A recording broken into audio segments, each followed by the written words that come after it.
Hi folks, we got everything here to make our cake. We're making a pineapple upside down cake. We got a cup of water, got 3 eggs, got a mixing bowl, got our pineapple slices, got our cherries,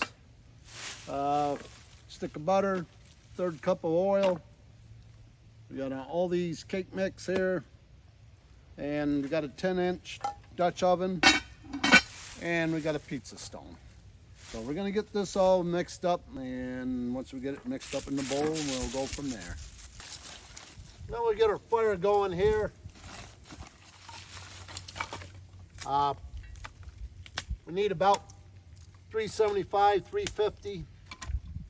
So got some dry wood here cut up small to get her going. And we're going to try to get a just nice even fire what we're going to cook on today.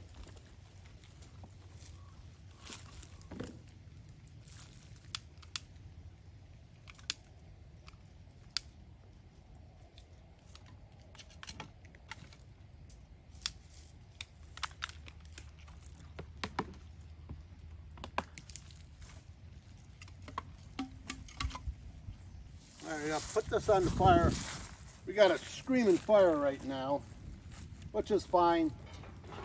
We will flatten it out, let it go out, and we'll put some different wood on there, mellow it out. But we just want enough heat to melt that butter. I don't want to get a whole lot of heat on that pan. So once we get enough to melt that butter, I want to take that off, and then we'll put our brown sugar and pineapples and cherries in there, then we'll put our cake mix on top of that. So we'll get this melted up here and go from there.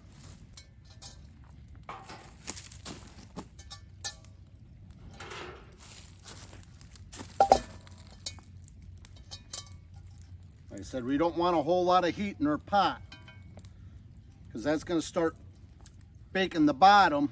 So when you put the batter in there, if you get it too hot before the top has a chance to brown over, because we're not going to use a lid. This here, the EZ Campfire Oven, we'll put the cover on here, and it's an oven. So this is we're using a 20-inch rack today, and the panels have been stretched out to fit that. So we got this almost melted up, not quite. As soon as we get it melted up, then we'll take our cup of brown sugar and put in the bottom of this. We got our butter all melted up here. You want to get your pot level when you're camping. It's kind of hard sometimes to find a level spot. Take your cooking spray, spray around the edges here. So when you dump it out, she's greased up and won't be sticking. And you take your butter is in there, you take your brown sugar, dump that in there, get all that goodness out of there.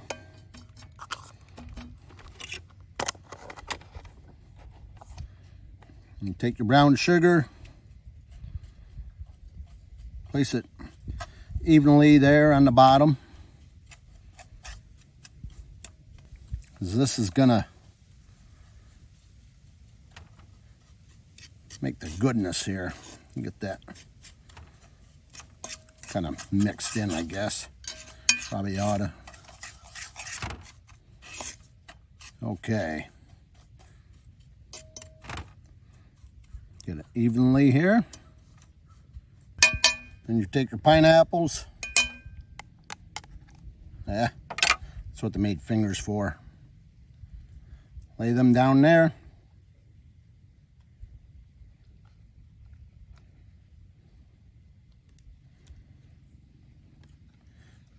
I did it in a 12-inch frying pan before. Works out really good. Doesn't have as far to fall. Probably if you use something like that, it'd make it thinner.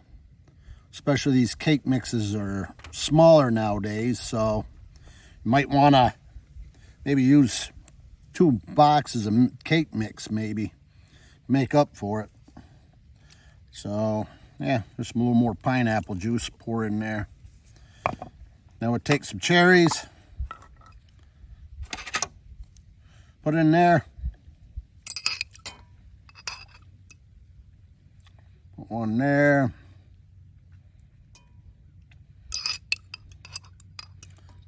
These cherries get smaller and smaller also.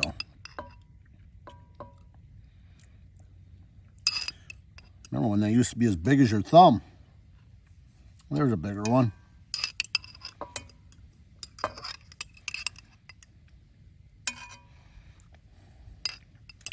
Yeah, maybe we'll put another one in there.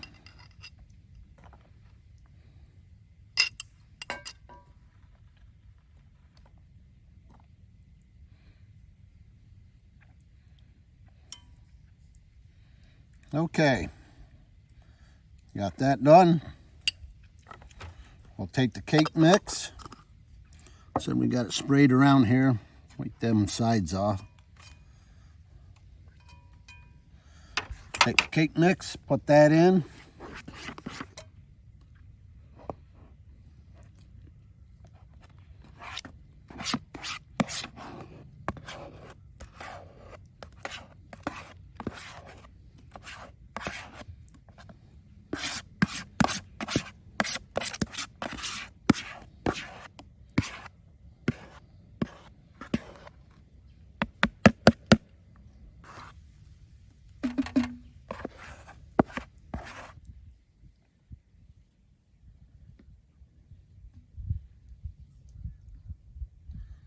All right, once you get that done, we're gonna take it over to the fire.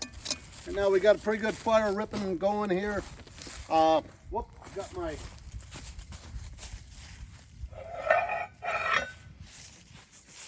What we're gonna do, we got a pretty good even fire there, but we're gonna cheat a little bit. We're gonna use this pizza stone. What this pizza stone will do, we put our pot on it.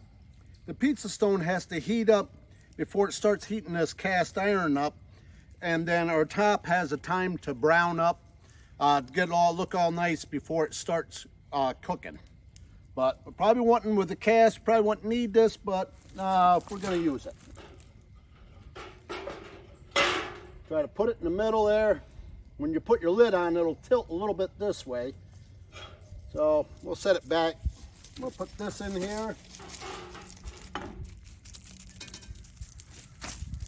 Looks pretty level.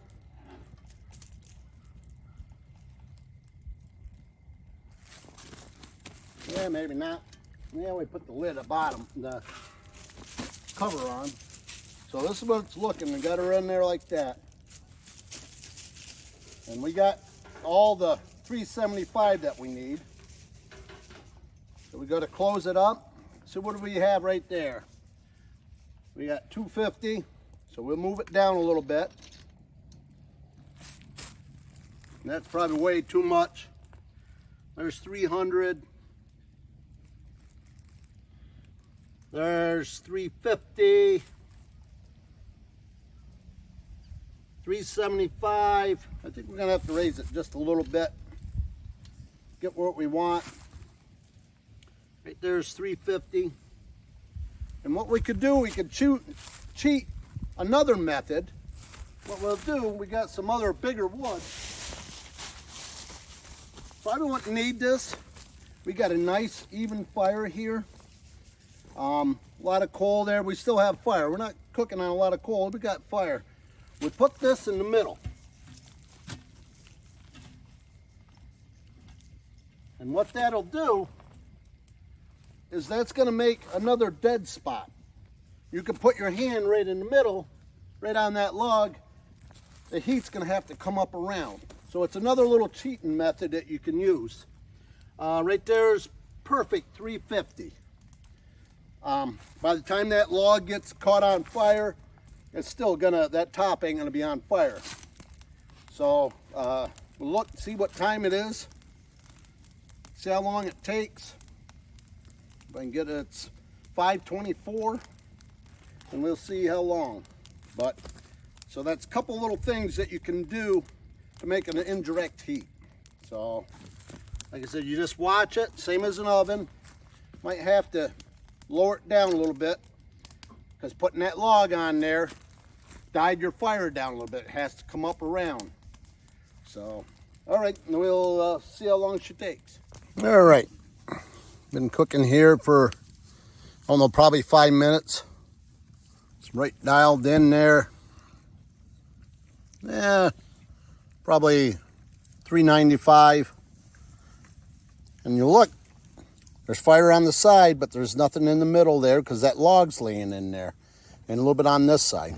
So what we're doing, we're giving it a little bit of a spin. And to give us this more even cook. It'll go hot, cold, hot, cold. And using, I probably wouldn't have had to use that log. I probably wouldn't have had to even use the pizza stone, the baking stone there. The cast iron pot probably would have been enough. Having the nice even fire that we had before. So, but taking a few more precautions. And yeah, she's right there. And like I said, there's not a whole lot of wood on there. And we have, like I said, 395. I might have to raise it up a little bit here. And what you do to raise it up, I don't know if I can do it here, a hand and a half, and grab right here. This is not hot. And like I said, it's 400 degrees. That's not hot either. You grab here and you pull that down. We moved it up a little bit. There, we're at 350 now. That there has died down a little bit, but you got to watch it. You don't want it to die down too much. I had some bark there, so before it gets down too far, maybe we'll put another stick in there so that will ignite. So that'll ignite evenly. You just try to keep back and forth. So, like I said, there's a nice dead spot right there where your pot is. So, ought to work out pretty good.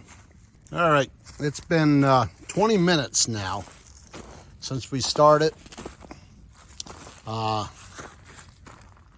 a problem with my refrigerator inside my freezer. It shut down. I got a lot of frozen goods in there. I'm getting the dreaded red light. So I've been trying to do 2 different things. Get that defrost, figure out what the problem is.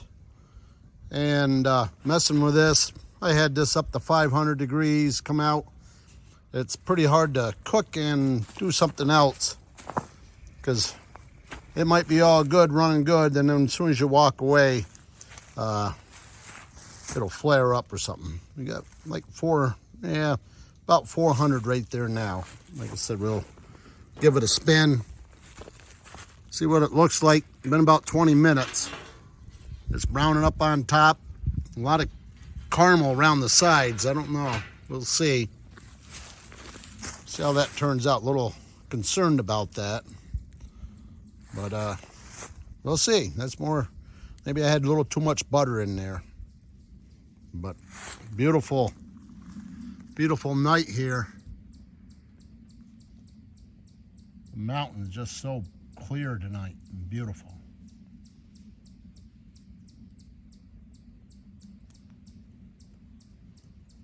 So come back in probably 5 more minutes and we'll see here.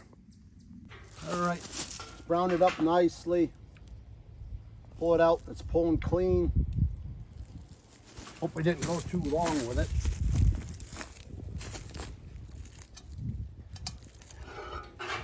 Pull this out. I don't know why we got so much caramelization around here. I don't know if I had too much butter and it formed it up, but it's pulling clean. Okay, we're gonna go around the edges here.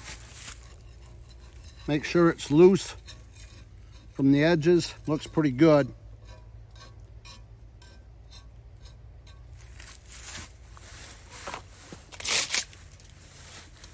We'll put this on top.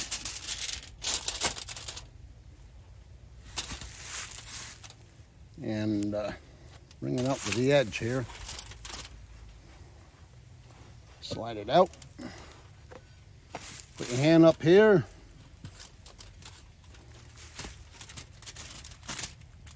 I heard it fall.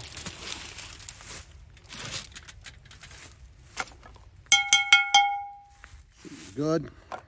We'll see how many pineapples stayed in place. Not too bad.